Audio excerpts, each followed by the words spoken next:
Hello everyone, this is Samiksha and welcome to my channel आरंभ। इस video में हम पार्ट 5 EVS कवर करेंगे HTET का, जो 3 जनवरी 2021 को हुआ था। हम इवनिंग शिफ्ट का पेपर डिस्कस करेंगे एंड इसका सेट नंबर है C। आप चाहें तो CDP, इंग्लिश और GK अवेयरनेस के क्वेश्चंस की वीडियोस भी देख सकते हैं। लिंक मैं अपने डिस्क्रिप्शन बॉक्स में शेयर कर दूंगी। चलिए डिस्कस करते हैं EVS के क्वेश्चंस। तो HTET में EVS के 30 क्वेश्चंस पूछे जाते हैं एंड HTET में नेगेटिव मार्किंग नहीं होती है। एंड ये जो EVS के क्वेश्चंस होते हैं ये मोस्टली NCERT से ही आते हैं। तो अगर आप पेपर 1 या लेवल 1 JBT या PRT के लिए प्रिपेयर कर रहे हैं तो आप अपना NCERT पे फोकस रखिए। अगर आपने NCERT बुक को प्रॉपरली थोरोली अच्छे से पढ़ लिया है तो आपका 100% EVS सेक्शन क्लियर हो जाएगा और वो भी बहुत अच्छे मार्क्स से। चलिए डिस्कस करते हैं EVS के क्वेश्चंस। तो EVS का फर्स्ट क्वेश्चन है या फिर 121st क्वेश्चन है, the occurrence of season on earth is due to the fact that जो अर्थ पे सीजन्स होते हैं ये किस वजह से होते हैं। तो ये रीजंस यहाँ पे 4 रीजंस मेंशन है, तो हमें इनमें से करेक्ट रीजन और मोस्ट अप्रोप्रिएट रीजन सेलेक्ट करना है। First one is the earth's axis is tilted. Second है the rotation rate of earth changes during the year. Third is the earth's axis points in different direction during the year and the fourth is the earth is closer to the sun during summers.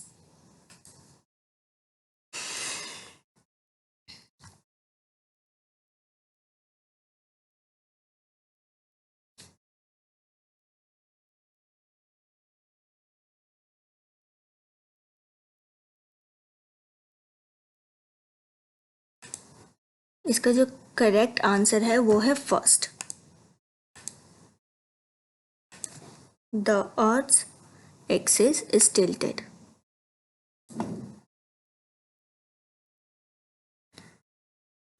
The Earth's spin axis is tilted with respect to its orbital plane.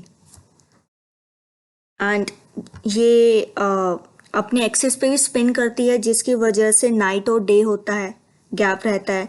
And ये सन के around भी move करती है इन अ elliptical orbit.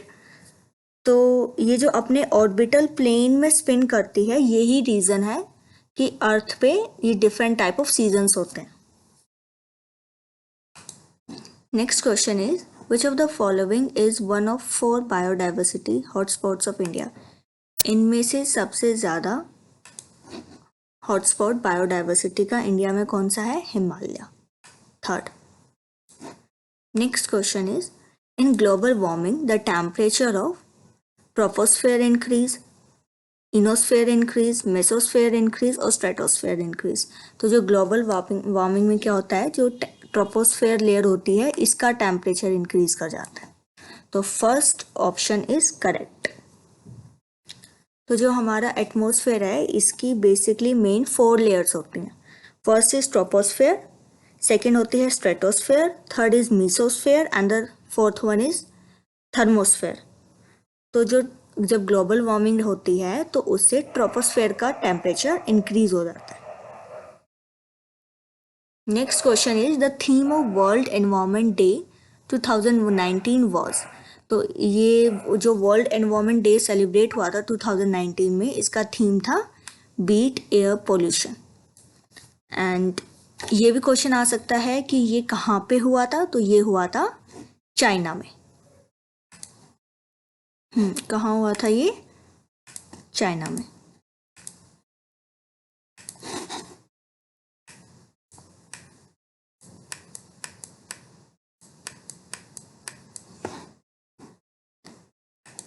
Next question is,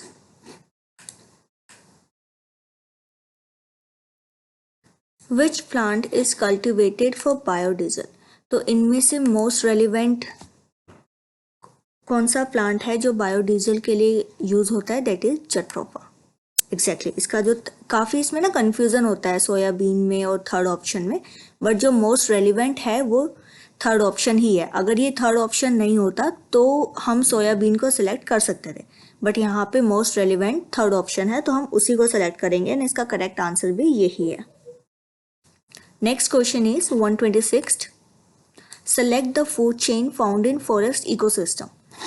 तो इसमें से सबसे correct food chain क्या है? Second, exactly. Grass, grass hopper, next is frog, snake and the hawk. 127 question which is not a correct match. इनमें से करेक्ट मैच कौन सा नहीं है? देखिए यहाँ पे नॉट है, तो इसका जो सेकंड ऑप्शन है ये इसमें करेक्ट है कि ये जो पन्नो बाजू है ये वेस्ट बंगाल का नहीं है। Next question is 128, match list 1 national park. ये जो लिस्ट 1 है इसमें नेशनल पार्क मेंशन्ड है। सेकेंड लिस्ट है इम्पोर्टेंट वाइल्ड लाइफ। तो इसमें हमें करेक्ट आंसर सेलेक्ट करना है कि कौन से नेशनल पार्क में करेक्ट वाइल्ड लाइफ कौन सी प्रेजेंट है। तो इसका जो सेकेंड ऑप्शन है ये करेक्ट है। जो गिर नेशनल पार्क है ये बेसिकली किसके लिए? इंडियन लॉयन के लिए। यहाँ पे सबसे ज्यादा इंडियन लॉयन, ये बेसिकली उसी के लिए, उन्हीं के लिए ही बनाया गया था। 129 question, energy flow in ecosystem is. जो एनर्जी फ्लो है इकोसिस्टम में कि ये क्या है? Unidirectional, exactly. Next question is which one of the following statement is true about a biosphere reserve. तो इनमें से कौन सी स्टेटमेंट सही है बायोस्फीयर रिजर्व के लिए? देखिए यहाँ पे ट्रू है, तो ट्रू का मतलब सही है किसके लिए? बायोस्फीयर रिजर्व के लिए। तो इनमें से कौन सी स्टेटमेंट सही है? That is fourth one. It is meant to conserve both the biodiversity and culture of that area. Next question is which region of India shifting cultivation practice. तो ये कहाँ होती है? नॉर्थ ईस्टर्न रेन में होता है। Next, the phenomenon of marble cancer is due to. किसकी वजह से मार्बल कैंसर होता है? एसिड रेन की वजह से, एग्जैक्टली।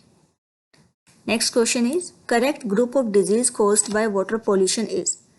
इनमें से करेक्ट ग्रुप कौन सा है जो वाटर पोल्यूशन के कारण होती है disease? First one, cholera, dysentery, polio and typhoid. जो डिसेंट्री डिजीज है इसमें क्या होता है? इन्फ्लेमेशन हो जाता है, इंटेस्टाइन जो होती है ना वो इन्फ्लेमेशन हो जाती है उसमें, एंड साथ में ब्लडी डायरिया भी रहता है। एंड ये बेसिकली अमीबिया से भी होती है ये disease, and because of the contaminated food और water. Next question is the 3 R's which can help us to conserve natural resources for long term use are reduce, recycle and reuse, exactly. 135th, find the reason why vultures were usually seen until a few years ago but nowadays the vultures are rarely seen. किसलिए? इसका जो second option है ये correct है। Drugs used by animal farmer for treat sick animals. 136, one of the following processes is not a step involved in the water cycle operating in nature. तो ये क्या है? फोटोसिंथेसिस। ये वाला स्टेप इसमें इंक्लूडेड नहीं है। Next question is Which one of the following activities is responsible for the destruction of forest? तो इनमें से कौन सी एक्टिविटी सबसे ज्यादा रेस्पॉन्सिबल है फॉरेस्ट डिस्ट्रक्शन के लिए? तो इसका जो थर्ड ऑप्शन है ये करेक्ट है। कौन सी category? A, mining of minerals. C, construction of dam, जो फॉरेस्ट में और रिवर साइड जो डैम कंस्ट्रक्ट होते हैं उसके कारण। And the E, prepare land for agriculture, और जो एग्रीकल्चर के लिए लैंड यूज की जाती है। Next is moon eclipse occurs. Moon eclipse कब होता है? जब अर्थ, सन और मून के बीच में आ जाता है। ये जरूर याद रखिएगा, बहुत कंफ्यूजन रहता है इसमें कि मून अर्थ और सन के बीच में आता है या सन आ जाता है अर्थ और मून के बीच में। But the correct answer is कि जब सन और मून के बीच में अर्थ आती है तो उसे बोलते हैं moon eclipse. Next question is A set of non-conventional sources of energy out of the following is। non-conventional sources of energy इनमें से कौन सा है? Solar energy, atomic energy and the wind energy. ये तो बहुत ईजी है। Next is which of the following is not a by product of petroleum. इनमें से बाय प्रोडक्ट पेट्रोलियम का कौन सा नहीं है? बिटुमेन है, ल्यूब्रिकेंट। तो बाय प्रोडक्ट पेट्रोलियम का बाय प्रोडक्ट कौन सा नहीं है इसमें से? फर्स्ट ऑप्शन नहीं है। हमने ये एनसीईआरटी का क्वेश्चन है। बिटुमेन भी बाय प्रोडक्ट है पेट्रोलियम का, ल्यूब्रिकेटिंग ऑयल भी है, पैराफिन वैक्स भी है, बट जो फर्स्ट ऑप्शन है ये नहीं है।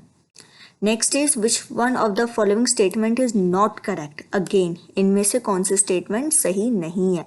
That is the third one, forest do not influence the climate and water cycle. ये टोटली गलत है। फॉरेस्ट एकदम से क्लाइमेट और वाटर साइकिल पे बहुत इन्फ्लुएंस करते हैं। Next question is the most abundant element found in the earth's crust is oxygen.